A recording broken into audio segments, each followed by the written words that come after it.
In this video, we're going to talk about how you can set up your calories for the week. So last week we spoke about flexible dieting, and this is just a quick recap of it. So the 80-20 rule, 80% whole foods, 20% non-ideal foods. Work out your calories and then split your calories with that ratio. And the non-ideal foods will be things like crisps, ice cream, sweeties, things like that. Depending on what your goal is, will depend how much of these foods you can have, obviously. Flexible dieting moves us away from the black and white or rigid thinking when it comes to diet. It technically encompasses all our diets. So if you want to follow high fat, low carb 1 week, but then the next again week, you want to change it up to low carb, high fat for a change, go for it.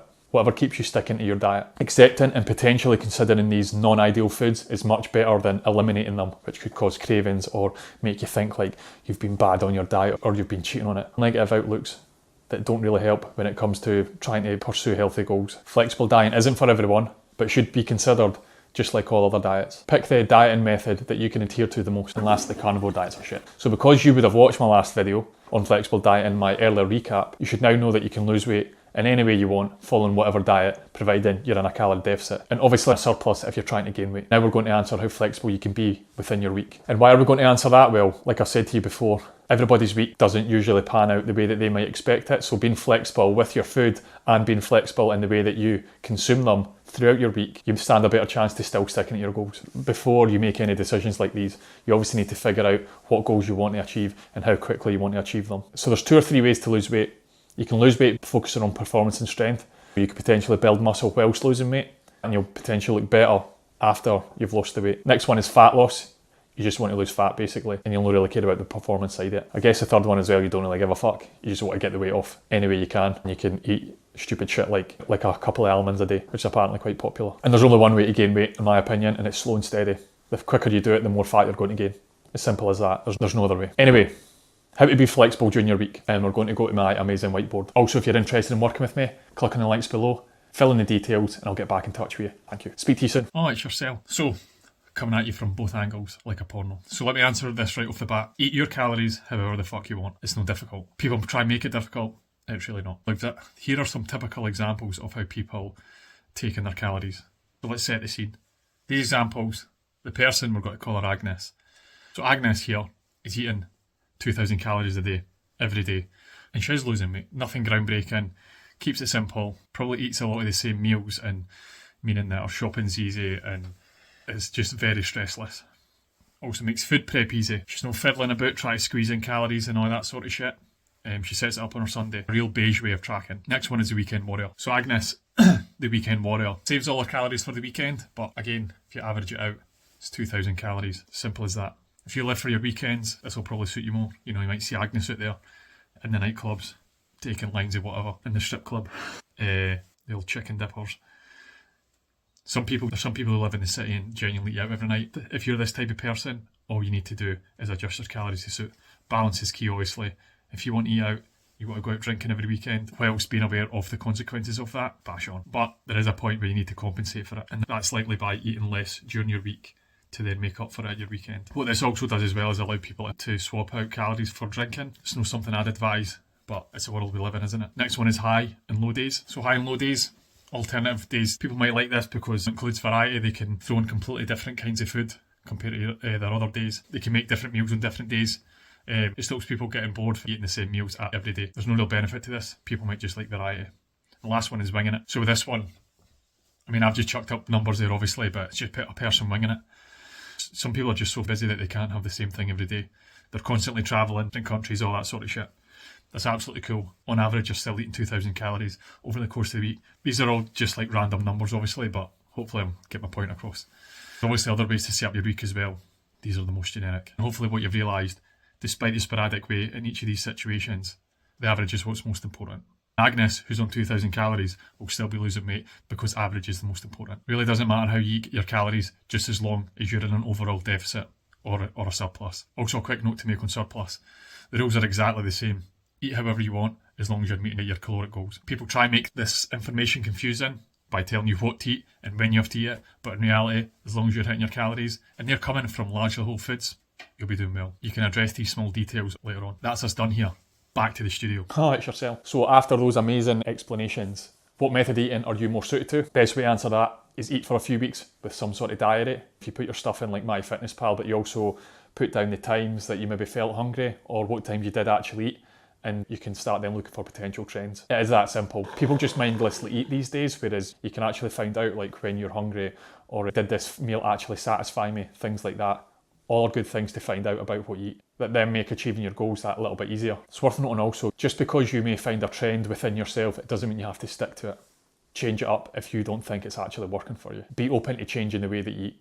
People assume you have to eat a certain way forever, but as I've said before, we all have lives that adapt over the time. I mean, you could lose a fucking leg tomorrow, you could get hit by a bus and be in a wheelchair for the rest of your life. Or are you going to eat the exact same way? Harsh, but technically true. And noticing trends within yourself, you can figure out when you're not hungry, you might need to have a bigger meal at some point because you're more hungrier then. When you're busy and active, you might not feel like eating.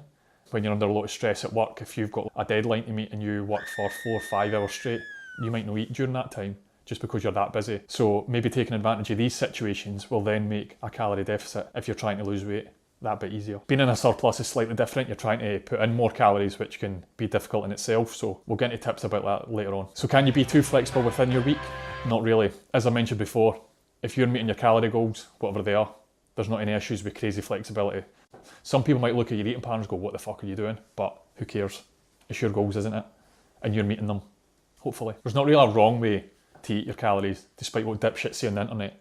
Just the right way for you. What you might need to consider though is you might make it too flexible and it'd be hard to stick to. Just be considerate of that and be open to changing things to make it easier for yourself. You may also hear people online like, just eat your fucking breakfast, but when you're seriously not hungry at the time, it's so fucking stupid. Why would you do that? In an ideal situation in the morning, you can get some sort of proteins when you wake up because you've been asleep for 8 hours. That's where a protein shake might come in.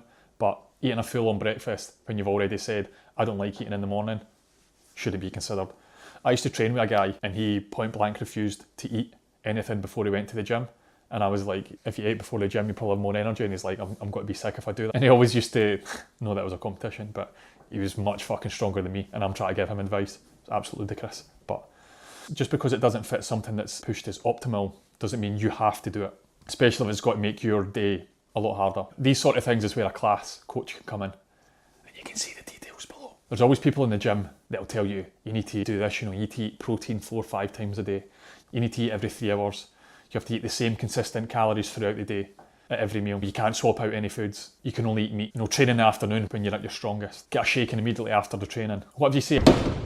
How about no, you crazy Dutch bastard? Because these could be the very reasons why you don't follow through with your goals. You should be given information saying, by the way, eating protein evenly throughout the day will help you retain muscle and hopefully build it. Simple as that. But what happens if you don't want to do it? What happens if you can't do it? It isn't going to kill you. And you may miss out on marginal gains, but it would only be a few % compared to the whole picture. You should try and learn all this information first, then make the decision rather than being told them and that you have to do them. Address the small, easy wins first, then consider other things later on. Other things like protein, when to eat it, what to eat before the gym, nutrient timing, all that kind of shit, you can address at a later date. I'm going to go over these sort of things in videos later on. When should you introduce this flexible approach? I think you need to grasp on tracking for a few weeks before you introduce like massive flexibility. So stick with the constant way of tracking that I explained earlier. And then when you feel like you're ready, potentially then move on to the other 3 examples that then might suit you. Think of the other 3 examples as intermediate steps, then potentially move into things like this. Walk before you can run, basically. But some people might love the pressure of changing everything up and get like a massive kick out of it. If you're that sort of person, jump into the deep end, see if you can swim. But for the most people, I'd say start with the basics and then build up to it. In a nutshell, eat what you want when it's convenient to you. Don't make this hard because it doesn't have to be. If you're stressing or trying to squeeze in foods when it doesn't suit you, or because someone's telling you to eat this sort of stuff when you really can't be arsed, then you're making it difficult for yourself. Imagine you were told to wake up in the middle of the night and get a protein serving at like 3 in the morning, because there's some fuckers out there that actually do that. Do you think that's manageable? Because I don't. When you've got kids, you need to sleep. A slight caveat to all of this is something to consider is weight fluctuations. So if you're shifting your calories from one day to the next, you've got to eat more calories than you did the day before, your weight might start to fluctuate a bit more than what you want to be used to. That's just because of water and food weight and things like that, providing you're actually sticking to the calorie deficit. Just know that it's normal, and that's why it's important to potentially weigh yourself more and compare the averages to iron out these fluctuations. If you stand on the scales today after a weekend and you're higher weight, but you've had a higher few days of calorie intake, it's likely because of water weight, sodium, food volume, etc., things like that, rather than actually gaining fat. Here's a few other tips to try and help you set up your week. Calorie deficit trumps everything. Make sure you're in one at the end of the week, regardless of how you eat. Ideally, prioritise protein feedings evenly throughout the day, just for satiation and fullness. If your goal is to look better naked, make sure you're getting enough for building muscle and muscle retention. Take advantage of calorie-free liquids and water. They'll help you stay full. Using these sort of liquids can actually help satisfy your hunger, so it could push out your meal for another couple more hours. Find trends when you're not hungry or when you're hungry and build your meals around that. Don't worry about what others think, obviously. Skip a meal if it helps. It won't kill you. If you've still got calories at the end of the day to eat because you've been busy, you've forgotten, you can bank them for another day, or you can just forget about it. Hunger's just a feeling. It'll no kill you. I've not really spoke much about like a surplus, but here's tips for gaining weight. Surplus trumps everything. Make sure you're in one at the end of the week. If you're in a surplus, you're likely want to build muscle. Prioritise protein feedings for building muscle. In some instances, you may have to force food down, i.e. eat when you don't really fancy it. And that's where protein shakes and dense calories can help, like peanut butter and shit like that. It may help to have like one large meal on a Saturday. I'm going to quote unquote cheat meals. We'll talk about that sort of stuff later, but having a large amount of calories on a set day might help you be in a net surplus over your week. I'd personally avoid large amounts of food before bed as it may affect quality sleep. I've mentioned things like nutrient timing in here and protein time and all that sort of shit. Again, we're going to get into that videos in future. Try to stretch out this information, you know. But that is us. Hopefully that's helpful, and I'll see you in the next video. Thanks very much for watching.